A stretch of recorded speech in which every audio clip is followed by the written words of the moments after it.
بسم الله الرحمن الرحیم الحمد للہ رب العالمین۔ انشاءاللہ تعالی اس حلقے میں قرآن کریم کے نزول ہونے کے مراحل انشاءاللہ آپ حضرات کے سامنے بیان کروں گا۔ کن کن مراحل سے قرآن کریم اللہ کے رسول صلی اللہ علیہ وسلم کے پاس آیا۔ علماء کرام فرماتے ہیں یہاں پر 3 مراحل، 3 مرتبہ۔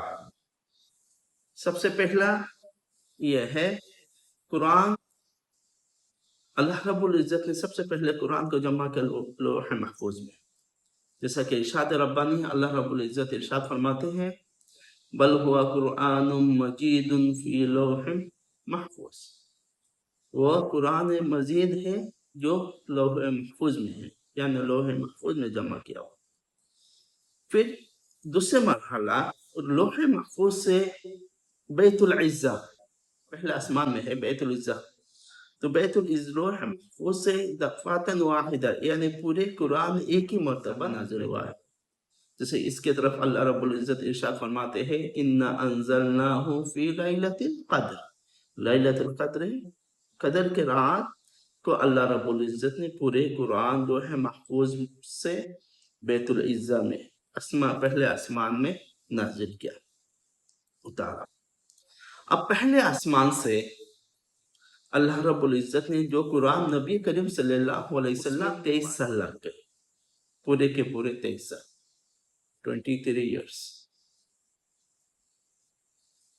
کیسے؟ جب نبی کریم صلی اللہ علیہ وسلم کا عمر 40 سال کا ہوا، جب وہ 40 سال کے ہوئے، جب غار حرا میں سب سے پہلے آیات سورۃ العلق کے شروع کے 5 آیاتیں نازل، وہ کون سے آیاتیں ہیں؟ اقرأ باسم ربک الذی خلق خلق الانسان من علق اقرأ وربک الاکرم الذی علم بالقلم علم الانسان ما لم يعلم۔ یہ 5 آیاتیں سب سے پہلے قرآن کریم میں نازل۔ 13 سال وہ مکے میں رہے، پھر مکے سے ہجرت کر کے مدینے مکے میں تھے، اور 10 سال مدینے میں، 10 اور 13 23 سال، 40 اور 23 ٹوٹل 63 سال کے۔ تو آخر 63 سال جو حضور صلی اللہ علیہ وسلم کے پاس سیدنا جبرائیل علیہ السلام کے ذریعے سے حضور صلی اللہ علیہ وسلم کے پاس نازل ہوا، اس آخر آیات سورۃ المائدہ کے 3 آیات ہیں۔ سورۃ مائدہ کے 3 آیات الیوم اکملت لکم دینکم واتممت علیکم نعمتی ورضیت لکم الاسلام دینا، یہ ہے۔ یعنی ٹوٹل قرآن نازل ہوا ہے رسول صلی اللہ علیہ وسلم کے پاس 23 سالوں میں، پورے 23 سال لگے۔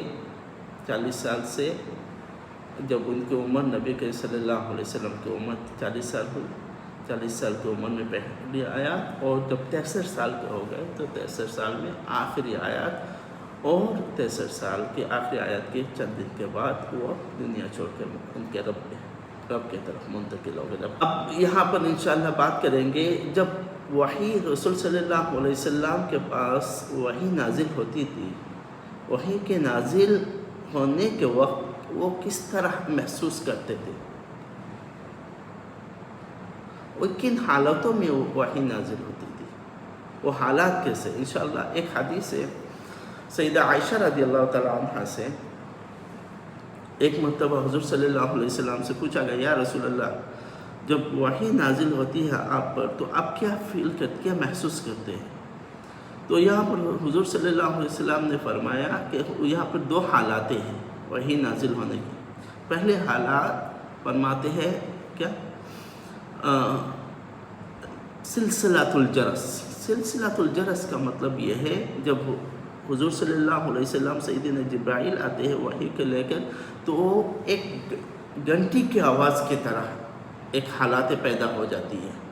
جب وہ گھنٹی کی آواز کی طرح وہ حالات پیدا ہوتی تو رسول صلی اللہ علیہ وسلم بہت ڈر جاتے اور بہت تکلیف ہوتی تھی، شانی سے پسینہ نکل آتا تھا، اس طرح یعنی تکلیف ہوتی تھی رسول صلی اللہ علیہ وسلم کے پاس۔ اور میرے نبی فرماتے ہیں جب جو چیز سیدنا جبرائیل علیہ السلام مجھے کہتے ہیں میں اس کو فوراً اس وقت یاد کر لیتا تھا۔ یہ پہلی حالات. اور دوسری حالات یہ ہے جو سیدنا جبرائیل علیہ السلام کبھی کبھار انسان کی شکل میں آتے ہیں، انسان کے شکل میں، یعنی کسی صحابی کے شکل میں آتے ہیں.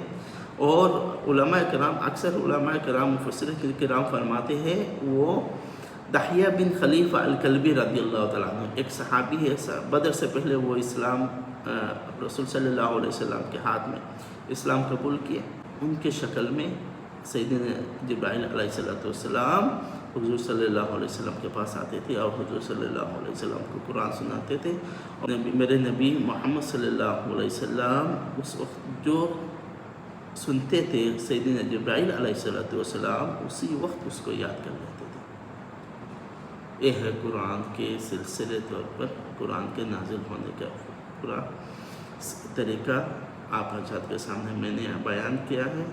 انشاءاللہ امید ہے آپ حضرات اس کو صحیح سے سمجھ پائے ہوں گے. السلام علیکم.